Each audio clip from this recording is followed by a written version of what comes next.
हे guys, DJ word videos को पसंद करने के लिए धन्यवाद। हमारे चैनल को सब्सक्राइब करें और बेल आइकन दबाना ना भूलें।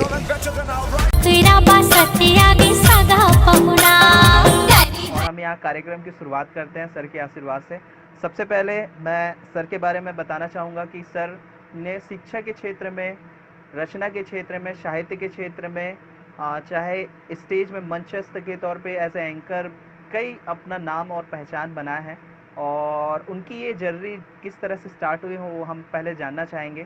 सर आपकी पैदाइश, जैसे कि मैंने आपसे बात किया था, तो रबेली आपके एक जन्म स्थान है, वहाँ से कवर्धा और ये जी, जी। अचीवमेंट कैसे सर आप अपनी वो बचपन आप प्लीज़ लोगों को बताएं, अपनी स्टडी का वो कहाँ की है वो बताएं, और कैसे आप शिक्षक के तौर पे आए ये बताएं जी। सर। जी। मेरा जन्म हमारे कवर्धा तहसील की है, जो पुरानी जमींदारी है, रवेली, वहाँ पर जी। हुआ। मेरे पिताजी एक आयुर्वेदिक डॉक्टर, होम्योपैथिक डॉक्टर रहे हैं, आयुर्वेदिक होम्योपैथिक दोनों के। और जी। डॉक्टर श्री राम निहोरालाल श्रीवास्तव पूरे कवर्धा क्षेत्र में जाने माने थे वो। और जी। जी। उसके बाद प्राइमरी स्कूल की परीक्षा तो मैंने पढ़ाई वहीं की, रवेली में। और उसके बाद जी। फिर मैं मामा जी के यहाँ बालोद में 6वीं से 8वीं तक पढ़ा। क्या बात है। और उसके बाद जी। वापस जब 9th में कवर्धा आया तो करपात्री जी जो स्कूल है अभी, एकमात्र जी। स्कूल था हमारे लिए। और वहीं सारे लोग पढ़ते थे। उस ज़माने में प्राइवेट स्कूल का कोई शौक नहीं था लोगों को, और ना ही कवर्धा में था। जी। तो जी। वहाँ से हायर सेकेंडरी किया। और उसके बाद निजी तौर पे ग्रेजुएशन, और उसके बाद पोस्ट ग्रेजुएशन जी। समाजशास्त्र और भूगोल में मैंने किया। और इसी दौरान 1984 में मेरी सर्विस लग गई शिक्षा विभाग में। ओके। और इसके पहले 1981 में जी। कवर्धा का मैं तीसरा व्यक्ति था जिसने एक ही अटेम्प्ट में पीएससी फाइट किया था और क्लियर किया था। क्या बात है। क्या बात। जी। और इसके जी। बाद फिर जिम्मेदारियों के कारण आगे कंपटीशन नहीं मिला पाया। तो तो इस तरह से मेरी पहली जी। पोस्टिंग जो है रणवीरपुर, लोहारा विकास खंड के अच्छा अच्छा जी। रणवीरपुर में हुई थी। जी। और और उसके बाद फिर ट्रांसफ़र होके लालपुर आया। वहाँ से फिर जी। खैरबना हायर सेकेंडरी स्कूल हम ही ने खोला था। अच्छा। और उसके बाद फिर कवर्धा। जी। तो 2012 से मैं कवर्धा में हूँ। जी। क्या बात है, 2012 से लेके अभी 20 तक 8 साल आपको हो गई यहाँ पे। हाँ जी, नवीन हायर सेकेंडरी स्कूल में। जी। और इसमें सर आपकी जो जर्नी थी उसमें शिक्षक की ओर जाने का आपने डिसीजन, वहाँ पे ऐसा क्या मोमेंट था कि आपको एज अ टीचर बनना है, ये कैरियर क्यों देखो? क्योंकि जैसे आप बताएं पीएससी आपने फाइट किया और फर्स्ट आपने अटेम्प्ट करके निकाला, ये अचीवमेंट किए, फिर आपने टीचरशिप के लिए कैसे, आपकी खुद की पहले की प्लानिंग थी कि क्या था वो बताएं। नहीं, आपको एक मज़ेदार बात बताता हूँ मैं। मैं पूरा जी। स्कूली लाइफ में कचहरी मोहल्ला जो है हमारा, वो बड़ा फेमस रहा है। तो हायर हाँ। सेकेंडरी निकलने के बाद बच्चों को मैं बिना पैसे के फ्री पढ़ाता जी। था। जी। तो शुरू से लोग मेरे को अच्छा। शिक्षक गुरुजी कहने लगे। तो इस दौरान फिर मैंने अच्छा। चूंकि पढ़ने जी। जी। लिखने में बहुत रुचि थी और शिक्षा के प्रति बहुत इंटरेस्ट रहा है, इसलिए मैंने शिक्षा विभाग में शिक्षक बनना स्वीकार किया। और तब से ओके। फिर लगातार आप देख ही रहे हैं। नहीं, और आपने सर अलग ही एक पहचान बनाया है। आपके कई स्टूडेंट ने मुझे मैसेज किए थे, तो मैं वो सब सवाल रखूँगा। पर आपने जैसे जी, प्राथमिक जी। शिक्षा रबेली, फिर आप जो आप पढ़ाई जी बालोद में की है, फिर अपनी कॉलेज का जो सर वो कहाँ पे आपकी हुई है, मैं पूछना चाहूँगा सर। इसमें चूंकि मैं आर्थिक रूप से थोड़ी उस समय दिक्कतें रहा करती थी, फिर भी जी। सुराना कॉलेज दुर्ग में मैंने एडमिशन लिया था। लेकिन अच्छा। बाद में कुछ बीमार होने की वजह से वापस आना पड़ा। और फिर जी। सारी परीक्षाएं निजी तौर पे प्राइवेट स्टूडेंट के रूप में मैंने की है। क्या बात है। इसी बीच में आपके स्टूडेंट है रिपचंद साहू जी, उनका क्वेश्चन था यहाँ पे, क्या आप बचपन से ही टीचर बनना चाहते थे, और अगर बनना चाहते थे तो क्यों? ये सवाल था रिपचंद साहू जी का। ऐसा इनका जवाब मैं आपने। जी। जी, जी, जी, बिल्कुल। बचपन में प्राथमिक शाला में मुझको एक हमारे जांगड़े सर हुआ करते थे रवेली में, जी। उनकी सादगी और बच्चों के प्रति उनका समर्पण और शिक्षा के क्षेत्र में सेवा भाव जो इतने अच्छे से वो बड़े आदर्श शिक्षक थे, तो उनको हुँ। देखा करता था तो मुझको लगता था कि मैं भी शिक्षक ज़रूर बनूँगा। और बच्चों के जी। प्रति मुझको भी बहुत स्नेह रहा है, तो हुँ। इसलिए मैंने अपना ध्यान जो है जी, जी। पूरा-पूरा शिक्षा विभाग की ओर समर्पित किया है। क्या बात है! इसी बीच में अरुणोभा झा जी बोल रहे हैं कि बहुत बढ़िया सर, अनेकानेक शिक्षकों के मार्गदर्शन एवं प्रेरणा स्रोत आप हैं। ये आपको सादर नमस्ते कर रहे हैं। अरुणा नमस्कार, झा आप। बहुत-बहुत नमस्कार। तो जी, जी, सर ये अरुणाभ तो झा रही हमारे जी, अच्छा, जी। जानते हैं आप मेरे ख्याल से आपके कोई और हाँ, जी। हाँ, हाँ, अब ये हमारे सब हितैषी लोग हैं, है ना? जी। और मैं तो आपको कहूँगा कि लोग स्वयं हुँ, मुझको चाहते हैं इसलिए इस तरह से प्रशंसा करते हैं, है ना? मैं और कोशिश करता हूँ कि सबका सहयोग कर सकूँ। और ये कोशिश आपने बखूबी निभाया है सर, क्योंकि आपने जिस तरह से हमारे टीचरशिप में जो अचीवमेंट आपने पाया था, और जो बहुत सारे अचीवमेंट है, मैं कहना चाहूँगा कि जैसे उत्कृष्ट रचनात्मक सम्मान आपको मिल चुका है। 2000 में भिलाई में आपको कोई समिति ने आपको सम्मान किया था। राष्ट्रीय और अंतर्राष्ट्रीय पुरातत्व सेमिनार में 2007 से 2010 के प्रतिनिधित्व रह चुके हैं। विज्ञान सेमिनार्स में आपने बहुत सारे, भुवनेश्वर में भी आपने शोध पत्र आपकी प्रस्तुति की है। तो ऐसे बहुत सारे अचीवमेंट में सर, टीचर से वापस आप साहित्य की ओर कैसे आए सर, वो बताना चाहेंगे कि आपको ऐसा था कि पुरातात्विक और इसमें। वास्तव में पढ़ने में रुचि तो शुरू से रहा है, पढ़ाकू किस्म का आदमी रहा हूँ मैं। जी। और एक दूसरी मेरी हॉबी रही है घुमक्कड़ स्वभाव की। अच्छा। तो प्रकृति जी। के नज़दीक जाने का, घूमना, हाँ। ये मेरे को बहुत पसंद रहा है। तो क्या बात। इसी दौरान पहली रचना जो है रणवीरपुर में ही एक अच्छा। शिक्षक हमारे हुए थे डी आर साहू, उनकी विदाई में पहली रचना मैंने लिखी थी। जी। और बचपन हम्म। से ही कवि सम्मेलन सुनने का बड़ा शौक रहा है। क्या बात। तो बालोद में मैं उस उम्र में भी 12-13 साल, 14 साल की उम्र में भी कवि सम्मेलन सुनने जाता था। तो अरे वाह। रुचि जो है इस तरह से जागृत हुई और जी। फिर लेखन कार्य निरंतर चलता रहा। मैंने आपके लिए, आपके जी। कार्यक्रम के लिए भी 2 लाइन अभी-अभी लिखी है। सर प्लीज़, स्वागत है। मेरे लिए बहुत अच्छा रहेगा जी, हाँ, पहुँचने के लिए अच्छा और रहेगा, ऑडियंस के छत्तीसगढ़ी में है। लिए बिल्कुल जी, बिल्कुल जी, स्वागत है सर। छत्तीसगढ़ी में है। स्वागत है सर।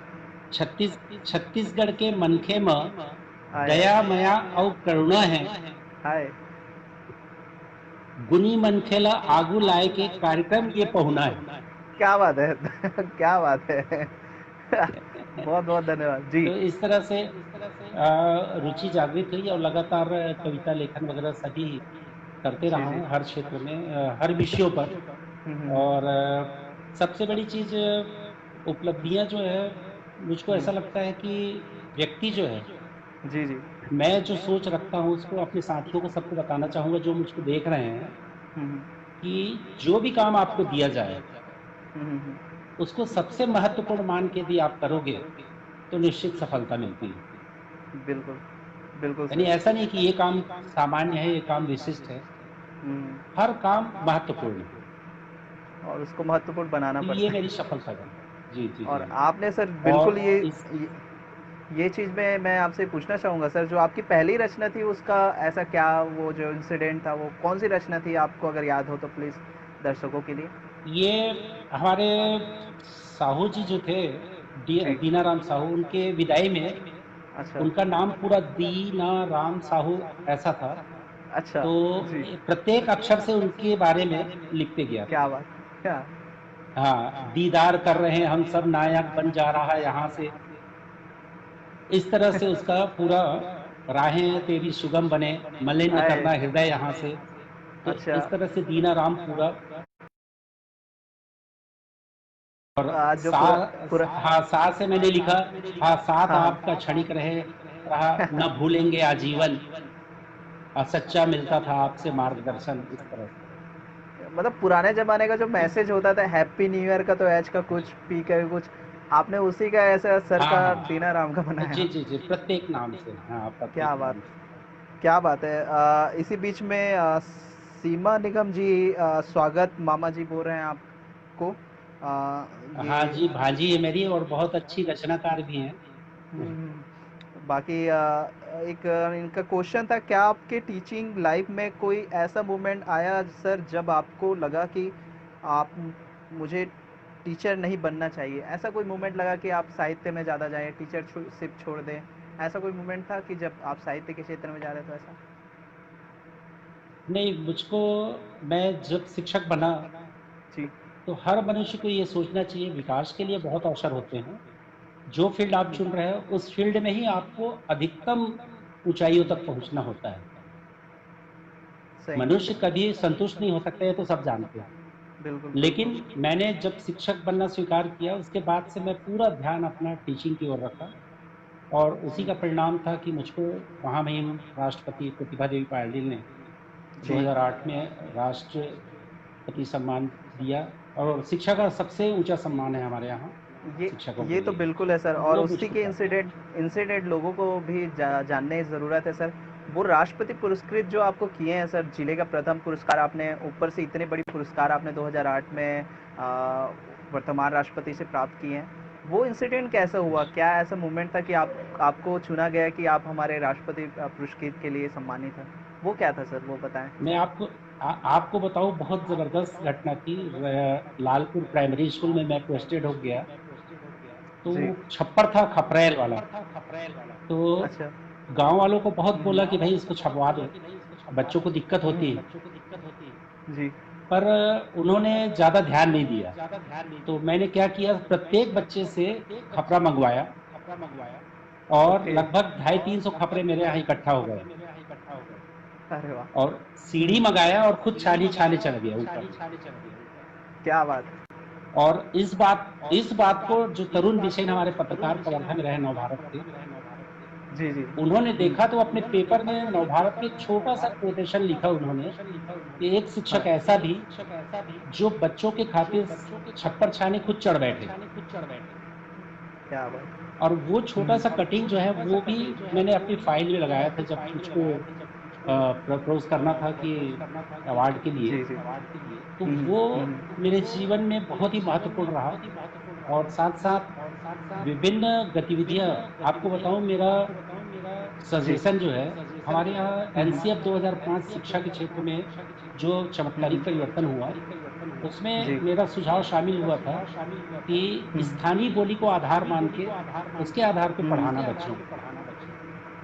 तो वो क्या सारी बात चीजें जो है शामिल हुई हम्म, और हम्म, हम्म। निरंतर परिणाम अच्छा रहा और जिसके कारण साहित्य के क्षेत्र में, राष्ट्रीय एकता के क्षेत्र में, जी जी। इको क्लब के क्षेत्र में, इन्वायरमेंट, जी जी। ये जी। सारी चीज़ों के कारण विभाग ने मुझको पसंद किया और रायपुर में बाकायदा इसका इंटरव्यू हुआ। अच्छा। भारत सरकार से 2 सचिव आए हुए थे और 5 लोगों की टीम थी। डीपीआई थे, जी जी एससीईआरटी के डायरेक्टर थे और जी। उन्होंने 35 मिनट इंटरव्यू लिया मेरा और मेरी अरे कविता वाह। की एक-एक पंक्तियों पर बात उन्होंने की। नवाचार जो मैंने किया शिक्षा के क्षेत्र में, उस पर बात की। तो इन सारी चीज़ों के कारण मुझको चयनित किया गया और आश्चर्यजनक चीज़ बता रहा हूँ मैं आपको, जी। किसी भी शिक्षक को निराश नहीं होना चाहिए। मेरा उसके पहले साल राज्यपाल पुरस्कार के लिए उसी फाइल को मैंने प्रस्तुत किया था, अच्छा। लेकिन उसमें मेरा सिलेक्शन नहीं हुआ और उसी फाइल को अगले वर्ष जब मैं नेशनल के लिए राष्ट्रपति। भेजा तो इंटरव्यू के आधार पर मेरा सिलेक्शन हुआ। क्या बात है, क्या बात। तो और ये यही मतलब आपने वो जो डेडिकेशन सर जो बताया, जैसे छप्पर की छानी को देखते हुए हम कई टीचर्स जी, देखेंगे कि टीचर हैं तो वो गवर्नमेंट को कोसते हैं या किसी को कोसते हैं और काम को रोक बिल्कुल, देते हैं या बिल्कुल। पढ़ाना रोक देते हैं, लेकिन आपकी वो जज्बा कहीं ना जी, कहीं सर वो सम्मान है, सम्मान के लायक है। और जी, मैं जी। आपसे ये पूछना चाहूँगा सर कि राष्ट्रपति पुरस्कृत होने के बाद आ, कई टीचर्स में ऐसा ईगो आ जाता है कि हम तो यार बड़े पोस्ट में हैं, लेकिन मैंने आपको कभी भी जब भी मिला है तो उसी स्टूडेंट के जो एक लाइफ होती है, जैसे आप नवीन स्कूल में आप पढ़ाए हैं, मैं स्टूडेंट का जी, नाम लेना चाहूँगा जिन्होंने मैसेज करके आपसे सवाल पूछे थे कि सर आप हिंदी के हमारे टीचर थे, आपने गिरधर नाम है उनका, शायद आपके स्टूडेंट है, हाँ आपको हाँ याद होगा गिरधर करके। जी तो हिंदी के टीचर जी है जी सर। आप हिंदी में कोई भी सब्जेक्ट या कोई भी कहानी को पढ़ाते थे, कुछ इस तरह से पढ़ाते थे कि हमें पता ही नहीं चलता था कि हम कहानी पढ़ रहे हैं। आप इस तरह से उनको लाइव दिखाते थे, मतलब किसी चीज़ों को जी बताना, जी आप वो कहानी को किस तरह से वो लाइव आप उसको बताते थे। तो ये उनका था। जी और वो कला जी सर वो कैसे आई आप में, ये पूछना चाहूँगा कि पाठ्यक्रम को आप पूरे लोगों ये को बड़े ही इंटरेस्टिंग बना देते थे। दरअसल में सलमान मैं एक चीज बताऊं, हमको जी। कोई भी चीज, कोई भी विषय सरल नहीं होता। उस विषय की पहले तैयारी करते हैं हम, और तैयारी करके यही मेरा नवाचार रहा है जी। कि सब्जेक्ट को इस ढंग से प्रस्तुत करूं कि जी, जी। बच्चा उसको खुद अपने आप को उसमें पाए वो, और हुँ, बड़ी सहजता पूर्वक उसको समझ जाता था वो। क्या बात और है! स्थानीय उदाहरण उन्हीं के बीच से उदाहरण दे दे के मैं समझाता हूँ, तो क्या उसके बात कारण बड़ी है! आसानी से समझ लेते थे। उन्होंने एक कविता का नाम बोला था, आई थिंक मैं मैसेज शायद उस वाले मोबाइल में लाइव चल रहा है। एक आपने उसको उनको कुछ कविता पंक्ति पढ़ा रहे थे, तो अ, मैं नाम भूल रहा हूँ, आई थिंक मैं एक बार सर्च कर लेता हूँ। आप उनके सब्जेक्ट का था आई थिंक। तो वो कविता आपको बिना देखे भी याद रहते थे, ये बता रहे थे आप। कविता, कई कविता को आप बिना देखे भी बिना बुक का भी पढ़ा देते थे। हाँ, बहुत बहुत सारी, और पढ़ाने के दौरान जो सब्जेक्ट आता है पार्ट, तो जी, जी, जी। उसमें क्या है, बाकी जो हमारे शिक्षक हैं, जी, जी। मैं शिक्षकों की बुराई नहीं कर रहा हूँ, लेकिन बाकी शिक्षक क्या करते हैं, हुँ, जैसे हुँ। अलंकार पढ़ा रहे हैं तो उसका हुँ, उदाहरण हुँ। बस पढ़ा दिए। मैं उस उदाहरण में क्या है उसको पढ़ाता था, क्या बात उसका अर्थ बताता था उनको, इसलिए बड़े प्रसन्न हो जाते थे। है! जी। क्योंकि और उस उदाहरण का जब तक अर्थ नहीं जानेंगे तो कोई मतलब नहीं। तब तक कोई मतलब नहीं। सही। जी जी जी। यहाँ पे आपको बहुत सारे लोग नमस्ते भी कर रहे हैं, बहुत करके सीमा जी आपको अ, धन्यवाद कर रही हैं, आपने उनके लिए बोला। इसी जी तरह से अनुभा झा जी जो जी हैं वो बोल रहे हैं, सर आप अपने बहुआयामी कार्यों से शिक्षकीय पेश में आई थिंक मैं पढ़ूँ हम्म के साथ साथ अन्य क्षेत्रों में कैसे बेहतर तालमेल कर पाए हैं, समय प्रबंधक का राज आप जानना चाहेंगे करके ये बता रहे हैं कि आप टीचर थे, साहित्य को भी देख रहे थे, भी लिखना, वो जी कैसे जी। आपने मैनेज किया, जो वो अरुणभा जाए जी जानना चाह रहे हैं। जी। अरुणाभ जी को मैं बिल्कुल ये बताना चाहूँगा, वो स्वयं भी बहुत ही प्रतिभाशाली व्यक्ति हैं, बहुत अच्छा बांसुरी जी। बजाते हैं और क्या बात मिमिक्री के है! बादशाह हैं वो।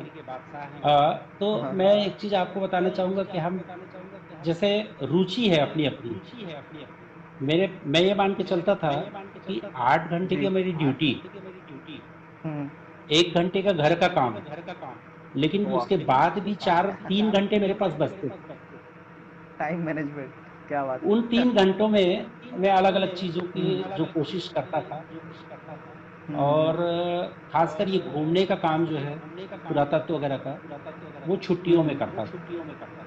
यानी कोई भी संडे में घर में नहीं रहता था। अरे जी, वाह! तो तो इसलिए ये इसको मैनेज कर लेते थे। जी, मैं इसी पे आना चाहूँगा सर, जो आपने शोध के बारे में आपने बहुत सारी चीज़ें की हैं। मेरे पास बुक भी, मैं आपको सबक दिखाऊँ तब तक महेश पांडे जी आपको नमस्कार आदित्य भैया करके मैसेज किए हैं। और शैलेंद्र बहुत-बहुत श्रीवास्तव जी नमस्कार पांडे स्वागतम। जी।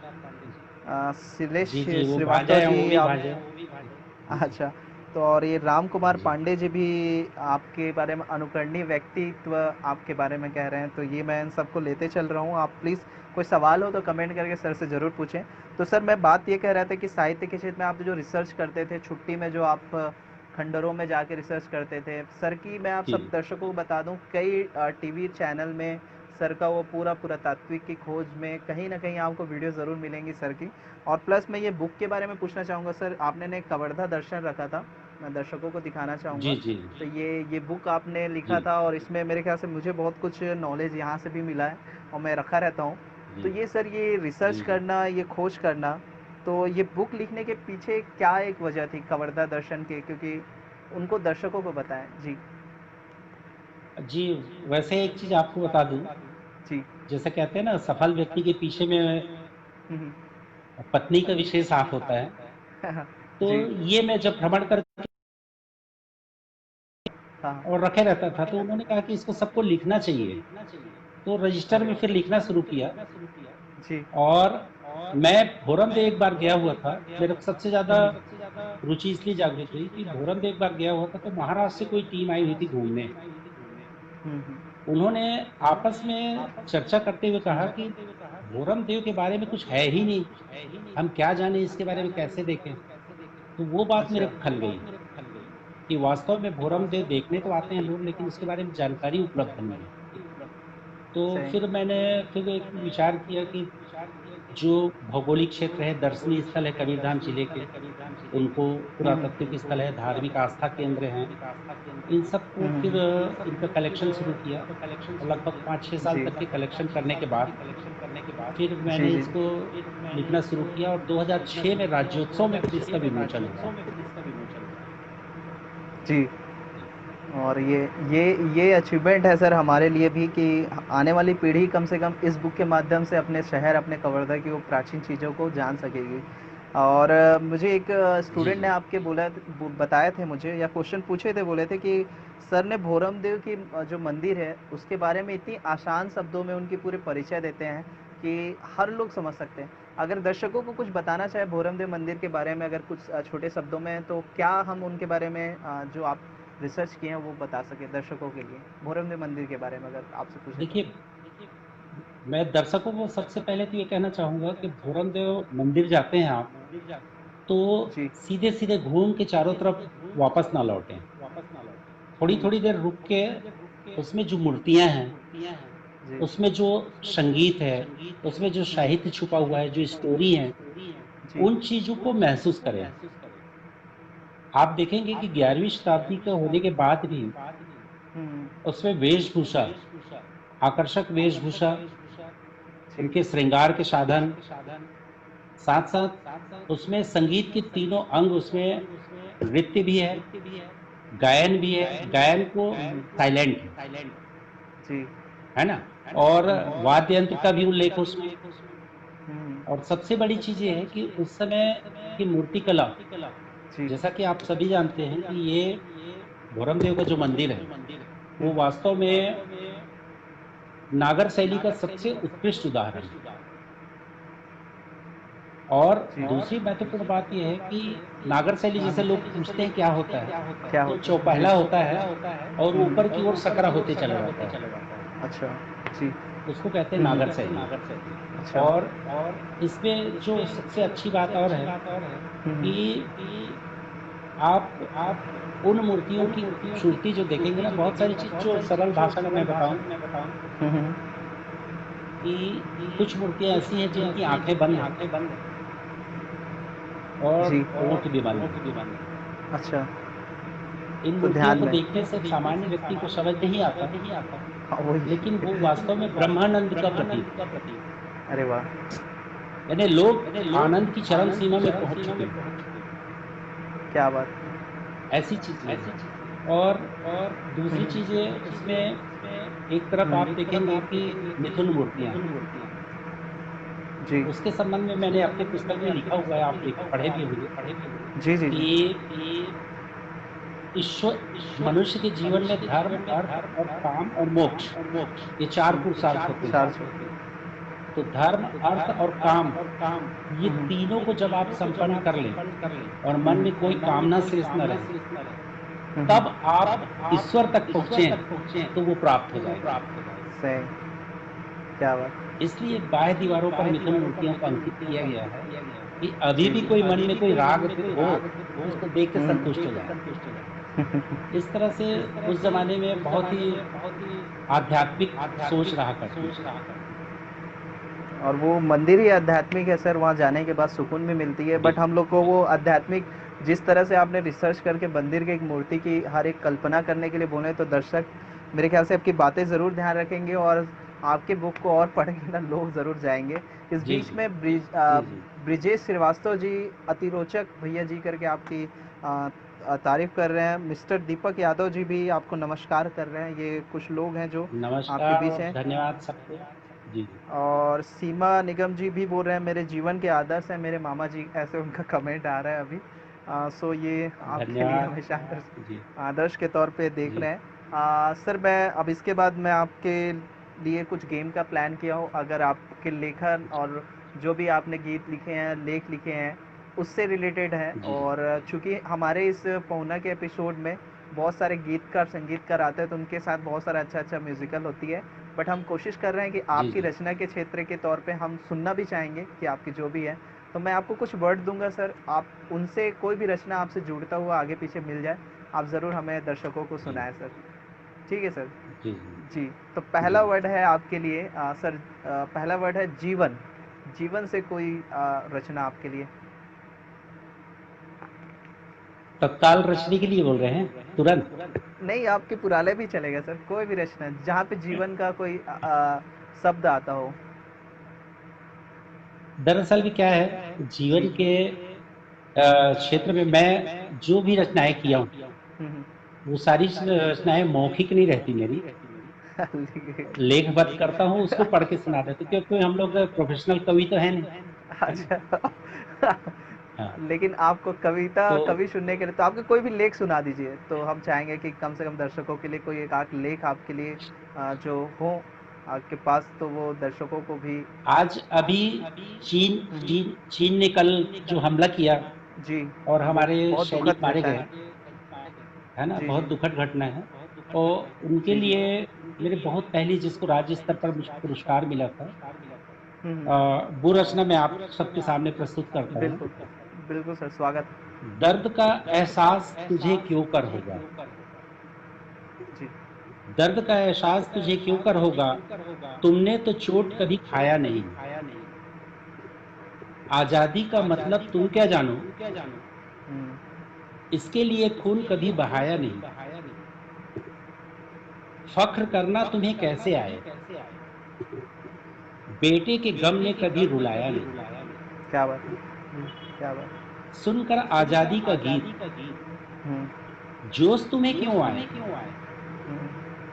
तुमने आजादी का गीत कभी गाया नहीं, क्या। वतन की मिट्टी से प्यार तुम्हें क्यों होगा, हम्म। वतन के लिए कभी गोली खाया नहीं, सही। उजाले के साए में रहने वालों, अंधेरे का दर्द अंधेरे तुम का। क्या जानो, क्या बात है। जिन शहीदों ने उजाले भरे तेरे घर में, हम्म। उनके नाम कभी दीप जलाया नहीं। क्या बात है। क्या बात है। क्या बात सर, मतलब ये जो देश प्रेम हमारे सैनिकों में एक हमेशा देशभक्ति के तौर पे हम कभी सरहद में अपने सैनिक देखते हैं, और ये वर्ड हर जी एक जी चीज़ उसको दिखा रहा है सर, हर एक चीज़ दर्शा रहा है। तो कहीं ना जी कहीं जी वो जी सभी शहीदे जो बीच हमारे शहीद हुए हैं, उनके सम्मान पे हम अपने ये जो आपकी एक कविता है उनसे श्रद्धांजलि जरूर देना चाहेंगे। और कोशिश जी जी करेंगे जी इस ये तो बहुत बड़ी इशू है, और इसमें पूरा जी पॉलिटिकल से लेके सैनिक स्तर में काम चल रहा है। बट आपकी ये कविता कहीं ना कहीं बिल्कुल प्रेरणा बिल्कुल। स्रोत है।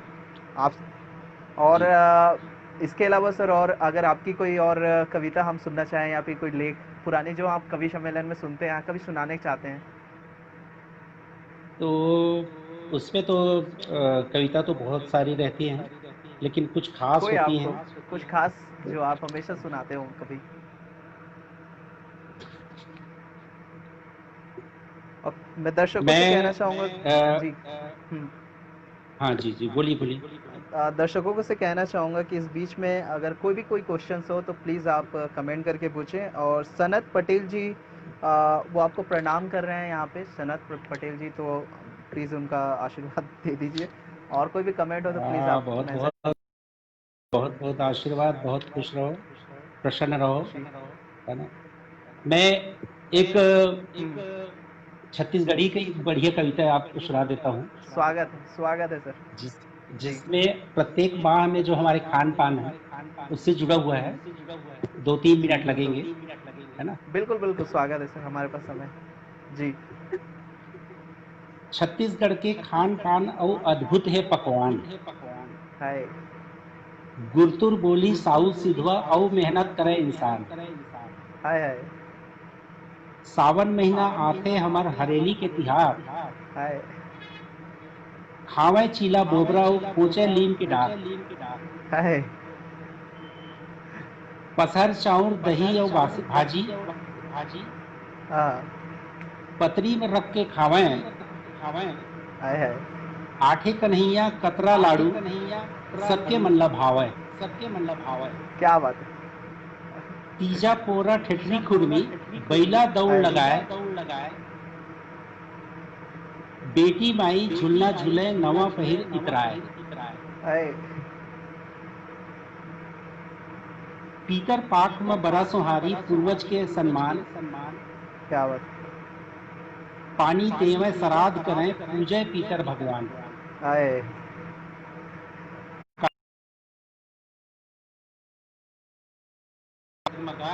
हाँ हाँ। गौरा पूजे गाय पूजे और पूजे लक्ष्मी माए। हाय। तिलिया पिठिया फरा मुठिया दही संग चौसेला, रस कतरा इधर संग कड़ही खाके जावे मेला। हाय हाय। ऐरसा ऐरसा और डेहरौरी के संग खावे लोगन खीर, हाय। फागुन महीना बजे नगारा उड़े रंग अबीर। गुड़ अंगाकर करी लाडू पपची जबर मिठावे, हाय।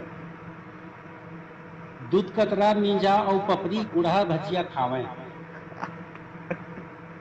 बोरे बासी फकिया के संग दही डाल के खावे, क्या बात। ऐसन छत्तीसगढ़िया डिसला और कोनो नहीं पावे। क्या बात है, क्या बात है, क्या बात है, क्या बात है। मतलब मैं कहूँ सर कि ना आप मना जी ने बताया ना, छत्तीसगढ़ी के जो चई से लेके फागुन के बीच में जितना डिश है सब आ गए, सब कार्यक्रम जितना भी हमारा गौरी गौरा भोजली सब में जो जो जी जी पकवान तो सब के सब आप मैंने बताया हो। क्या बात है सर, ये रचना बहुत ही सुंदर है सर। और मोर जी ख्याल जी। से ये आपने हर डिश ला मन ये बीच में लगा दे, मैं भी हाँ, छत्तीसगढ़ी जो बोले लगे हूँ। छत्तीसगढ़ में प्रचलन है। जी जी जी तो जी तो यहाँ पे सर एक आपके सवाल पूछ रहे थे आकाश ध्रुवे जी। आदरणीय सर, आपको सादर प्रणाम। आपने अपने विलक्षण प्रतिभा के द्वारा ना जाने कितनों की ज़िंदगी बेहतर बनाई है, उनमें से मैं भी एक हूँ। आप सदैव हमारे आदर्श रहेंगे। ये है आकाश ध्रुवे जी जो हैं आपको इस तरह के कमेंट हाँ, कर रहे बहुत हैं। बहुत आशीर्वाद देता हूँ, बहुत बहुत धन्यवाद। जी। और शौर्य श्रीवास्तव जी भी बोल रहे हैं प्रणाम मामा जी, मंडला से लाइव हूँ with family, nice to see you live. ये आपके भतीजा जी हैं जो हमेशा आपको मतलब विश कर रहे लग जी रहे जी। हैं, आपको देख रहे हैं यहाँ पे फैमिली के साथ। दरअसल में सलमान क्या है मालूम है, जी जो हमारी भांजी है ना, जी जी। वो उसका बेटा है वो। अच्छा। लेकिन जी जी। चूंकि वो मामा बोलती है इसलिए वो भी मामा बोलता अरे बाप रे, है। क्या बात है। तो बहुत होशियार ये लड़का है। जी जी दिख रहे हैं तो इसमें आपने जो ये कविता पढ़ी सर, कहीं ना कहीं हमारे छत्तीसगढ़ को डेडिकेट है। और हमारे छत्तीसगढ़ी डिश को जी जी जिस तरह से इनोवेट होती है, आप पिज़्ज़ा बर्गर चाउमीन है तो सब फास्ट फूड खाते हैं, लेकिन जी जी हमारे हेल्दी फूड को ना आपकी इस कविता से ज़रूर प्रमोट मिलेगा। अब मैं वो बात वो पीढ़ी को लेने आऊँगा जी सर, जी जब आपने आप एक शिक्षक, पुरातात्विक खोज, रचनाकार, बहुत सारे आपकी अचीवमेंट चल रही थी। फिर अचानक आपकी एक अलग ही लोगों को दिखा जो उन्होंने अपने राष्ट्रीय पर्वों में, राज्योत्सव में, भोरमदेव महोत्सव में, हर उत्कृष्ट कार्यों में आपने कलेक्टर से सम्मान पाया। लेकिन आपने उस कार्यक्रम को एज ए संबोधक, एज ए एंकर, आपने 26 जनवरी 15 अगस्त से लेकर कई कार्यक्रम में आपने एज ए एंकर आपने उसको लिया सर। ये कहाँ से आई आप में एंकरिंग करने का, और एक अलग ही मंचस्थ लोगों को सम्मान करना, बड़े बड़े अतिथियों को आप हैंडल करते हैं, वो कहाँ से आई एज ए एंकर? जी मुझे जी भी जानना है, मुझे भी सीखना है, तो प्लीज़ उसके जी बारे में जी। बताएं। जी सर। देखिए, दोनों चीजें साथ साथ चलती है। रचनाकार जो होता है ना, जी उसमें लिखने के साथ साथ बोलने की भी क्षमता डेवलप होती जाती है, क्योंकि वो जो भी लिखता है बोल बोल के लिखता है। जी जी भले ही मुंह से ना बोले, मन में बोलता है वो। जी जी। और जो हमारे बाल क्रीड़ा प्रतियोगिता हुआ करते थे हम्म। स्कूलों में, जी जी। तो शुरुआती दौर पे उनमें मैंने बोलना शुरू किया था। और उसके बाद फिर 2003 में मुझको अवसर प्राप्त हुआ राज्योत्सव में। क्या बात है। और तब से निरंतर भोरमदेव महोत्सव, राज्योत्सव और जी विभिन्न राष्ट्रीय कार्यक्रमों में। लेकिन एक चीज़ जरूर है, इसमें तैयारी बहुत करनी पड़ती, मेहनत करना पड़ता है। बिल्कुल। क्योंकि आपका एक एक एक शब्द जो है लोग जी सुनते हैं ध्यान और देते उस पर हैं। चर्चा भी करते हैं। और अभी आपको एक अच्छी खुशी की बात मेरे को ये लगी अभी, जी। गत वर्ष हम्म। मुझको रायपुर राजधानी में जी। राष्ट्रीय विज्ञान सेमिनार हुआ, क्या बात है। उसका संचालन करने का अवसर प्राप्त हुआ। क्या बात है। हालांकि उसमें महामहिम राष्ट्रपति आने वाले थे, जी जी। लेकिन किसी कारणवश नहीं आ पाए, पर पूरे देश भर के लोग उसमें आए थे, उसमें मुझको संचालन करने का अवसर प्राप्त हुआ।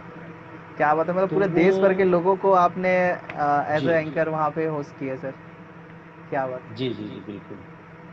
तो उसमें कैसे फील हुआ, प्लीज़ बताएं, वो कैसा था एक्सपीरियंस। उसमें उस कार्यक्रम में मुझको बहुत सारे जो अलग अलग राज्यों से आए हुए थे, हम्म। बहुत सारे लोग मेरे पास बाद में मिलने आए मेरे पास, अरे मंच से वाह। उतरने के बाद, हम्म।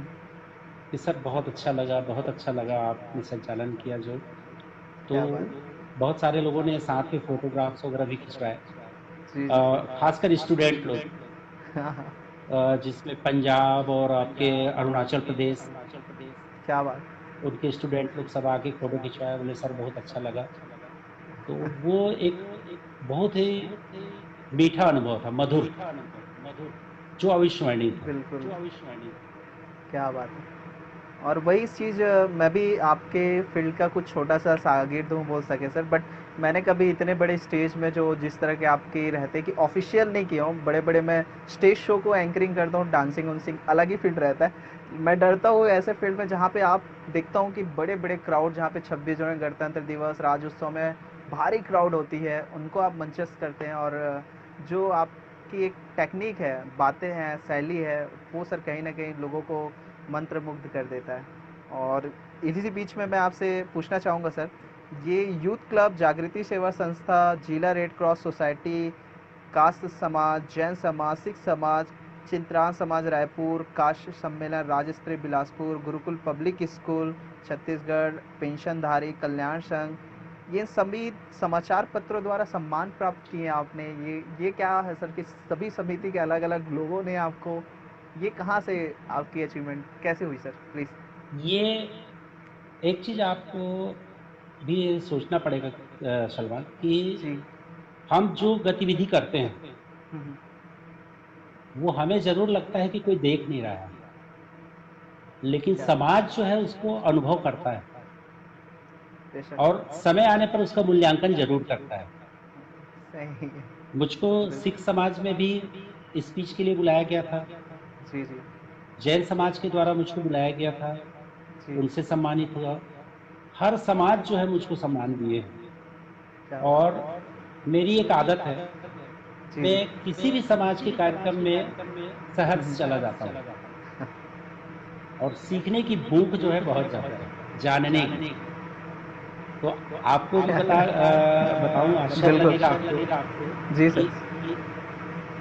मैं आपका अनवारुल हदीस पूरे A to Z पढ़ा हूँ, अरे वाह। सिर्फ ये जानने के लिए कि इस्लाम धर्म में क्या खास बात जी। है। क्या बात। इसी तरह बाइबिल मैंने पढ़ा है, गुरु ग्रंथ साहब को भी बहुत सारा हिस्सा उसका पढ़ा हुआ है। तो क्या बात। इन कारणों से लोग सम्मान करते रहे। जी जी जी। इस बीच में उनीश साहू जी बोले थे कि हमारे छत्तीसगढ़ी कविता और ओखर गोट बाटला निखार लागिस निक लागिस सर, कॉन्ग्रेचुलेशन, ये बोल रहे हैं उनीश साहू जी। आप जो कविता पढ़े थे छत्तीसगढ़ी, हाँ उसके लिए जी कमेंट जी आई जी। है। आ, ये मेरा सा- ये हमारे शिष्य रहे, खैरबना हाई स्कूल में पढ़ाए इनको। अच्छा। क्या बात है, आज से हाँ आपके दर्शन के लिए यहाँ पे। जी अफसाना जी। कुरैशी जी सुपर्ब के आइकॉन भेजे हैं आपके लिए। अफसाना कुरैशी जी हाल ही में मेरे ख्याल से उनको भी शिक्षा के क्षेत्र में पुरस्कृत किए किए थे सर वो। राज्यपाल पुरस्कार मिला जी, है उनको। राज्यपाल पुरस्कार उनको जी, हाँ छत्तीसगढ़ राज्य हाँ, स्तरीय हमारी बहन है वो। जी क्या जी बात जी। है। तो वो भी है, साथ ही साथ संजय श्रीवास्तव सर बोल रहे हैं क्या बात है भैया, ये उनका कमेंट है। और ब्रिजेश श्रीवास्तव जी का क्वेश्चन है, नए पीढ़ी के शिक्षकों के लिए कोई मार्गदर्शक संदेश दे दीजिए आदरणीय सर जी। जो आजकल की नए पीढ़ी के शिक्षक आ रहे हैं, जो थोड़ा टेक्निकल रहते हैं और शॉर्ट टर्म रहते हैं, मतलब वो लगन नहीं रहती पढ़ाई में कह सकते, लेकिन प्रेजेंटेशन उनकी बेहतरीन रहती है, और वो जो करना चाहते हैं, अब टेक्नोलॉजी आ गई, यूट्यूब आ गया, गूगल दुनियादारी से वो लेके करते हैं, उनके लिए पीढ़ी के लिए क्या मार्गदर्शन है, ये पूछना चाह रहे हैं ब्रिजेश जी। देखिए, मैं मुझको ऐसा लगता है कि आने वाली जो नई पीढ़ी के हमारे शिक्षक हैं, जी। वो योग्यता में कहीं कम नहीं है, बल्कि हमसे बेहतर है।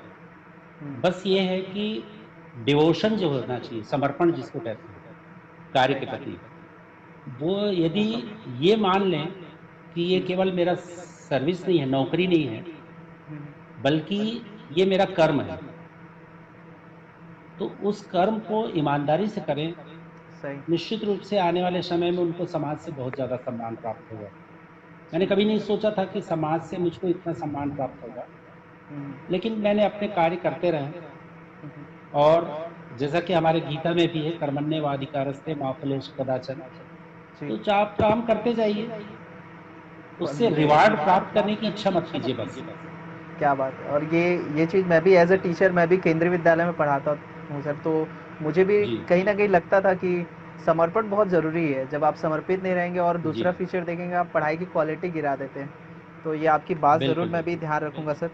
और यहाँ पे वेदांत शर्मा जी आपके लिए कमेंट किए हैं, कवर्धा के एक रत्न हैं आदित्य सर। ये वेदांत शर्मा सर हैं जो कि धन इवेंट से रहे हैं, तो वो धन्यवाद, धन्यवाद। आपको एक रत्न है करके बता रहे हैं। जी, जी। तो इससे सर मैं ये आपको सब अच्छे लोग जी। हैं सलमान। और जो भी कई किसी की तारीफ़ करता है, मान लीजिए वो सब अच्छे लोग हैं। जी, और मैं तो कहूँगा सर ये आपकी अच्छाई है जो यहाँ तक पहुँच के आई है और हम उसको जी। ज़रूर चाहेंगे। सर मैं आपसे ये पूछना चाहूँगा कि आप लेखन है, आपकी टीचिंग है, आप रचनाकार हैं, आप एंकर हैं, आप स्टेज में बड़े-बड़े अचीवमेंट किए हैं। आप सर ये सभी अलावा खाली समय में आपकी हॉबी क्या है सर? मतलब आपकी कोई इंटरेस्टिंग चीज़? मैं थोड़ा लीक से हट के बात कर रहा हूँ, फिर भी आपकी और क्या रहती है? देखिए, एक चीज़ मैं बताऊँ आपको, जी। मैं मेरी हॉबी में एक तो मैं खिलाड़ी रहा हूँ शुरू से, फुटबॉल और वॉलीबॉल का खिलाड़ी रहा हूँ, जी, है जी। ना? जी। और दूसरी महत्वपूर्ण चीज़ ये है कि पढ़ाकू बहुत हूँ, पढ़ने की इच्छा होती है बस ज़्यादा अच्छा। और सामाजिक कार्य करने का अवसर मिले तो उसको भी नहीं छोड़ता मैं। जी। तो और जितने भी सामाजिक वो कार्य मुझे कोई भी मैं समाज से जुड़े हुए व्यक्ति जी। हाल ही में मैं पिछले साल कोरोना से पहले की बात करूँ, आपने सर वृद्धा जो आई थिंक लॉयंस क्लब है कोई एक जहाँ पे बुज़ुर्गों को सम्मान दे रहे हैं कुछ था। फोरम डे में कहीं एक हाँ। आपने उसको होस्ट हाँ करने जी, गए थे जी। सर और वो हाँ, तो वो सीनियर सिटीज़न के द्वारा। वो कैसे सीनियर सिटीज़न सॉरी। तो वो कहीं न हाँ, कहीं आप सीनियर सिटीज़न आपकी के लोगों के द्वारा। जी। आपकी क्या सोच रहती है कि हमेशा ये इस टाइप के कल्चर जो समाज सेवी कामों के लिए जब आप लगते हैं, तो उस समय आपकी सोच क्या रहती है? आपके बहुत सारे काम हैं, इस काम में क्यों ध्यान दे रहा हूँ? क्या रहता है उस समय, जब आप इस तरह के काम में आते हैं? देखिए, मनुष्य पैदा होता है, जी। कमाता है, दौड़ता, खेलता, कूदता है और मर जाता है। सही। उनकी उन चीज़ों को चाहे वो पैसा हो, हुँ, बहुत हुँ। पैसा कमाया, लेकिन जी, लोग याद नहीं रखते हैं। बिल्कुल। दूसरी चीज़, हम मानव हैं, तो मानव में मानवता तो होनी चाहिए। जी, हर मनुष्य के मन में दोनों भावनाएँ होती हैं, अच्छी भी सही। और बुरी भी। हुँ, तो हुँ। आप जिस चीज़ को ज़्यादा डेवलप करोगे, वो उतना ज़्यादा उभर के आएगा। सही, सही। समाज को हमने क्या दिया, हुँ, हुँ। ये महत्वपूर्ण है। समाज ने हमको क्या दिया, ये महत्वपूर्ण नहीं है। हमने समाज को क्या किया? हाँ, हमने समाज को क्या दिया। तो इन्हीं भावना को बिल्कुल। लेके अपने बुजुर्गों को या जो भी मिलेंगे, उनके जी, जी। लिए मैं करने को इच्छुक रहता हूँ। जी। और यही आपके भाव है सर जो लोगों को जोड़ के रखती है। सर आपकी सम्मानित सदस्य तौर पे आप बहुत सारे सदस्य में हैं, मैं बताना चाहूँगा। सर हैं जिला पुरातत्व समिति कबीरधाम है, जिला पर्यटन सलाहकार समिति कबीरधाम, जिला समन्वय राष्ट्रीय पांडुलिपि मिशन में भी हैं, समन्वय इको क्लब पर्यावरण संरक्षण मंडल। आप इतने सारे चीज़ें हैं, मैं मेरे पास था मैं क्या बताऊँ, पूर्व अध्यक्ष जिला कश्य समाज, जिला स्काउट संघ कबीरधाम, ये बहुत सारी चीज़ों में आपकी एक सदस्यता है। वो उसको कैसे मेंटेन करते हैं सर? ये एज़ मेंबर्स? मैं ये समझता हूँ कि जैसे आपसे लोग प्यार करते हैं और अपेक्षा रखते हैं। जी। उन अपेक्षाओं के प्रति आपका भी दायित्व बनता है कि उन अपेक्षाओं में खरा उतरे आप। क्या बात है! तो ये इनसे सब जुड़ा हुआ रहा हूँ, तो समाज से जुड़े या कोई भी संस्था या समिति में जी, जी। मेरी इच्छा रहती है कि जितना सहयोग कर सकूँ करूँ।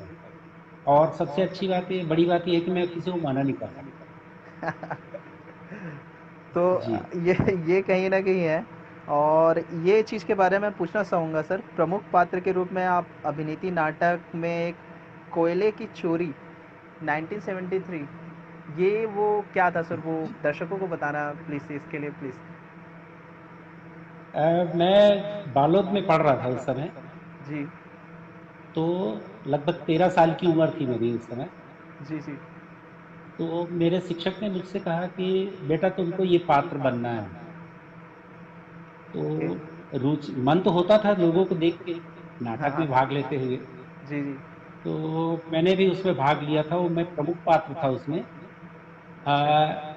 जिसमें कोयले की चोरी के माध्यम से लोगों को ये बताया हुँ, हुँ। हुँ, कि हुँ। आप झूठ बोल के हुँ, अपने हुँ। आप से बच नहीं सकते। स्वयं कोयले को अंदर किया रहता था मैं, अच्छा। और आके फिर बाहर चिल्लाने लगा कि कोयले की चोरी हो गई, चोरी हो गई। लेकिन देर सवेर लोगों को पता चल गया कि वो कोयला आपने अपने घर में ही रखा हुआ है। अरे! तो वो बहुत ही कॉमेडी पात्र था उसमें। तो वो आ, अभिनीत किया था मैंने 13 साल की उम्र में। जी। अब सर थोड़ा-सा आपकी मनोरंजन से कुछ सवाल पूछ लें दर्शकों के बीच से। आप सर जैसे जी। सब बहुत सारे काम हैं आपके पास, जैसे कि लोगों को तो अभी सुनने में लग गया है कि आप बहुत सारे बिज़ी रहते हैं। फिर भी खाली समय में आपकी जो समय रहती है, दोस्तों के साथ कैसा आपका टाइम बीतता है? आपकी कोई एक फ्रेंडशिप लीग होगी दोस्तों का, उन दोस्तों में के नाम ले लेंगे, कौन-कौन है आपके अभी इस कंडीशंस में दोस्त? जी, कवर्धा में जो आप मैं आपको बताऊँ, हम हाँ, और दोस्ती है, वो जी। कवर्धा में लगभग सभी लोग जानते हैं अच्छा, कि 1976 से लेकर जी। आज तक वो बैठना हमारा खत्म नहीं हुआ है। जिसमें हफीजुद्दीन कुरैशी पीटीआई जो अभी स्पोर्ट्स ऑफिसर हैं, जी, डॉक्टर संतोष लूनिया है नेत्र रोग विशेषज्ञ, जी। अशोक पांडे जी हैं, जी, जी। और मैं आपको बताऊं कि अशोक लूनिया जी जो अभी डिस्ट्रिक्ट जज हैं, जी, जी। सर्विस में जाने से पूर्व तक भी वो हमारे साथ रेगुलर रहे। जी। राजेंद्र कश्यप जी हैं, दीनदयाल जायसवाल हैं जो एसडीओ हैं, हुँ, और हुँ, हुँ। राजेंद्र कश्यप जी तो एग्जीक्यूटिव इंजीनियर हैं अभी बिलासपुर में। तो जी। ऐसा हमारी एक फ्रेंडशिप थी जो आज भी बरकरार है, और हम सब जब भी बाहर से कोई आता है तो उनको ढूंढना नहीं जी। पड़ता है कि आदित्य कहाँ मिलेगा, हफीज कहाँ मिलेंगे। वो चुपचाप सीधे डॉक्टर लूनिया के घर तक पहुंच जाते हैं, वहां सब मिल जाता है। क्या बात है! मतलब और इसके पहले एक और खास बात, जी। मैं बस स्टैंड बनने से पहले वहां पर स्वीट होम हुआ करता था दानिश भाई हाँ, का। हाँ, हाँ। जी, जी। हाँ। उस उसमें हर आदमी जानता था कि हम वहां मिलेंगे, तो 8:30 से 9:30 के बीच में वहां मिला करते थे हम। अरे जी। वाह! क्या बात है! तो अभी भी ये कंटिन्यू चल ही रहा है आप लोग की हाँ, जो जी, बैठक। जी, जी, बिल्कुल। तो इसका मैं एक फ़ायदा इसी से मिलता है, आपको बताऊँ मैं। जी। जी। जी, जी। इसका जी, फ़ायदा ये मिलता है कि एक तो जी। आपके किसी भी परिस्थिति में मित्र जो है, वो हमेशा बिल्कुल सहयोग करते हैं, बिल्कुल। और दिन भर का जो टेंशन है, वो आधा घंटे बैठ लिए तो रिलीज़ हो जाता है। सही है सर। तो मैं इसी से रिलेटेड आज के युवा पीढ़ी के लिए सवाल पूछना चाहूँगा सर, उनके लिए एक मार्गदर्शन कीजिए कि जो युवा पीढ़ी है आजकल, जो दोस्ती है, आप देख रहे हैं कि युवा जो है बाइक पे बहुत तेज़ चल रहे हैं या फिर नशे करने का शौक रख रहे हैं और कहीं भी इधर उधर मतलब विचलित हैं अपने भविष्य से लेकर। थोड़ा सा कह सकते हैं कि उस ज़माने में जब आप पीएससी में मतलब कबीरधाम का नाम रोशन करना है, टीचर बननी है, एक अलग ही प्रेरणा रहती थी। आजकल की जनरेशन में थोड़ा सा ये वीक है। उन युवाओं को जो अभी अपकमिंग जो पीढ़ी आ रही है सर, उनके लिए प्लीज़ आप मार्गदर्शन करें कि वो कैसे उसमें वो पहुँचे और उनके लिए क्या एक संदेश रहेगा प्लीज़। देखिए, हर नवयुवक जो होता है, उस जी। एज ग्रुप में, टीनेज में, जी, जी। हर व्यक्ति मौज-मस्ती करता है। हुँ, हुँ। हुँ, हुँ। आज हो कि पहले के ज़माने में, हर जी, ज़माने में। जी। लेकिन मौज-मस्ती के साथ-साथ हुँ, उनको सिर्फ़ पहली बात जो महत्वपूर्ण ध्यान देना है, वो ये हुँ। कि आपके माँ-बाप जो आपके प्रति खर्च कर रहे हैं, जी। वो आपके भविष्य को अच्छा बनाने के लिए है। और वो पैसा वो कहाँ से ला रहे हैं, इस चीज़ को आप जब चिंतन करोगे, हुँ। तो आपका ध्यान जो है हमेशा अच्छा बनने की ओर होगा। बिल्कुल। लेकिन आज हमारे युवा साथी हम्म, बहुत सारी बुराइयों में घुस गए हैं और सबसे बड़ी बुराई है वो नशा। जी। दूसरी महत्वपूर्ण चीज़ है फ़ास्ट ड्राइविंग। हम्म, वो ये नहीं सोचते कि हमारी फ़ास्ट ड्राइविंग से मेरे परिवार का क्या होगा और सामने वाले जिस व्यक्ति से मैं टकराऊँगा या नुकसान पहुँचेगा, उसकी भरपाई जी। नहीं हो सकती। तो बिल्कुल। हमारे युवा साथियों को चाहिए हम्म, कि जो उम्र आपके अभी पढ़ने की है, अपने अपने भविष्य को सुधारने की है, वो आप सुधार लो, फिर जो करना है वो सब करो। सही। तो सही उससे है। आपका जीवन सुरक्षित रहेगा और समाज जी। में एक अच्छा संदेश भी जाएगा। बिल्कुल। और इसके लिए लोग मैं जो युवा देख रहे हैं या सुन रहे हैं उनके लिए मैं कहना चाहूँगा ज़रूर इन बातों को ध्यान रखें। दीपेश जोशी दीप जी भी आपको गुरुदेव को प्रणाम करके बोल रहे हैं, दीपेश जोशी जी। और ये आप शायद जानते खुश होंगे। रहो स्टूडेंट हमारे। जी, जी, जी, स्टूडेंट हैं विजय सभी। साव जी, विजय विजय जी, साव हाँ, साव जी वो बोल रहे हैं प्रेरणादायक। जी, ये भी हैं आपके हाँ, शायद हमारे कोलीग्स हैं वो। अच्छा, अच्छा। हमारे यहाँ पदस्थ हैं, लेक्चरर हैं, बहुत अच्छे स्टूडेंट, जी। नया युवा है, बहुत कुछ करने की इच्छा है उनमें। क्या बात। तो मैं इसी पे सवाल पूछना चाहूँगा सर। जो आपने बताया कि पीढ़ियों जो आ रही है जनरेशन इसमें अपने कैरियर पर है। अभी जो कंडीशन है सर कोरोना वायरस से हम लोग 3 से 4 दिन 4 महीने होने वाला है हम लोग लॉकडाउन में हैं। एक माइंडसेट बच्चों का और जो करने वाले काम अचीवमेंट का एक सोच बदल गई है अभी।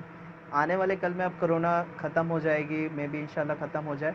और इसके बाद लोगों की किस तरह से माइंडसेट आप चाहते हैं? बेरोज़गारी बहुत है, ये दिमाग में बन गई है, जॉब लेस हो जाएँगे, करियर ओरिएंटेड नहीं है, पढ़ाई में कम ध्यान दे रहे हैं, घर बैठना ज़्यादा हो रहा है। तो इसको कैसे देख रहे हैं? आने वाला कल हमारे लिए कैसा हो रहा है? आप इसको कुछ बताएँ और कुछ बताएँ इसमें क्या कर सकते हैं? मैं इसमें सलमान, देखिए, मैं बच्चों को पढ़ाते समय भी जी। मैं लगातार करियर के संबंध में उनसे बात करता हूँ, चूँकि जी। हायर सेकेंडरी है। हुँ। अपने बच्चों को सबसे महत्वपूर्ण बात यही मैं बताता हूँ कि आपको अपने पारिवारिक व्यवसाय को ज़रूर सीखना चाहिए, बिल्कुल। हुँ, क्योंकि इमरजेंसी में जब आपको कोई काम नहीं रहेगा, तो वही जी। आपका काम आएगा। दूसरी सही। महत्वपूर्ण बात ये है कि अभी जैसा लॉकडाउन के दौरान आप खाली बैठे हैं, तो हुँ। आप उस खाली समय का सदुपयोग कर सकते हो। जी। बहुत सारे ऑनलाइन कोर्सेज़ चल रहे हैं, सही। उसमें आप कंप्लीट कर लीजिए। दूसरी महत्वपूर्ण बात ये है कि कुछ हुँ, हुँ। अपने बुजुर्गों से, अपने परिवार के सदस्यों से, जी। गाँव ग्रामीण क्षेत्रों में खासकर, हर जी, घर जी। में टेक्निकल नॉलेज है लोगों को। हुँ, हुँ।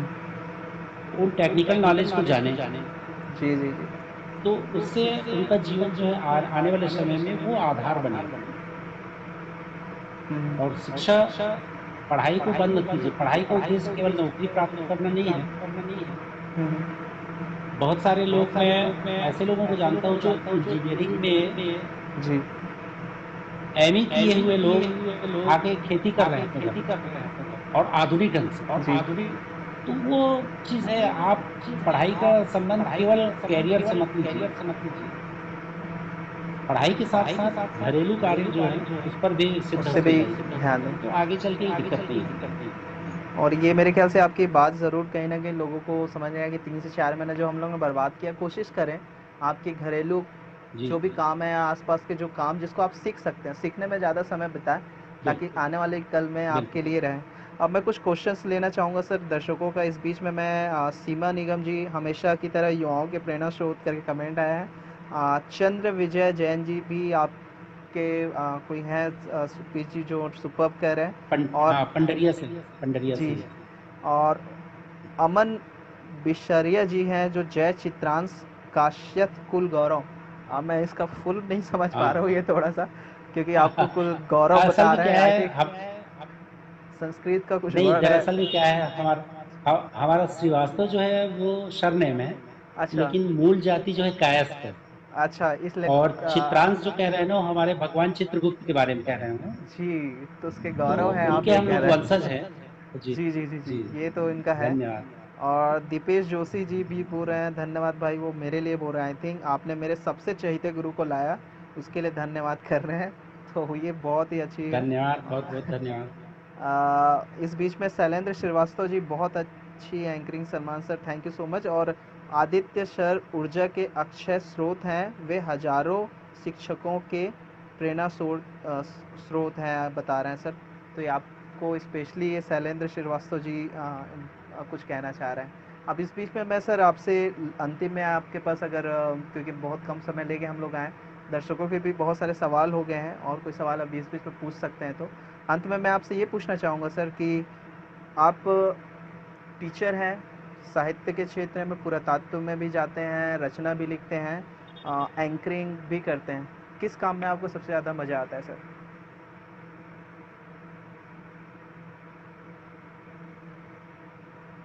मूल रूप से तो सबसे ज़्यादा मज़ा यदि आप पूछोगे ना, जी। तो विगत 3 महीने से हम लोग दुखी हैं।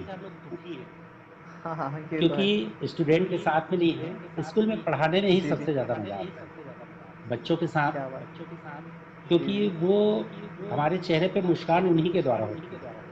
हम्म, सही। तो स्कूल जब भी जल्दी से जल्दी खुल जाए हम्म। तो फिर हम लोग प्रसन्न हो जाएं सब। हाँ, बिल्कुल। अब अंतिम में मैं वो सभी बच्चों के लिए, भविष्य के लिए आप प्लीज़ उनको ऑल द बेस्ट बोलें। अब आने वाले कल में उनकी रिजल्ट भी आने वाली है और उनके लिए क्या एक शुभ संदेश देंगे? जितने भी बच्चे हैं, आपके जितने भी दोस्त कलीग हैं जो आपकी रिसर्च और रचना में साथ देते हैं और एंकरिंग में आपके चाहने वाले लोग हैं मेरे तरह, मैंने भी आपसे बहुत सीखा हूँ सर।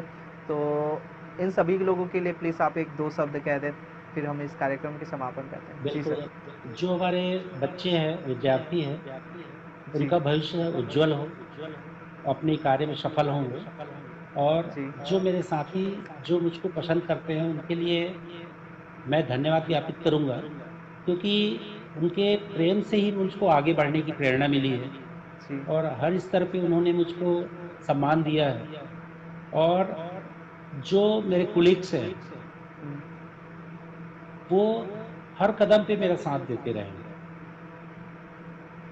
मेरी जी। बातों का सम्मान रखे हैं और एक जी। बड़े भाई की हैसियत से वो लोग सभी मुझको चाहते रहे हैं। तो मैं सभी साथियों को बहुत-बहुत धन्यवाद करता हूँ। सबसे ज़्यादा धन्यवाद सलमान को करता हूँ, अरे जिन्होंने थैंक यू। अपने माध्यम से, पहुना के माध्यम से जी। और पूरे समाज के लोगों को और मेरे परिचित, अपरिचित सभी लोगों जी। को मुझको जोड़ने का प्रयास किया।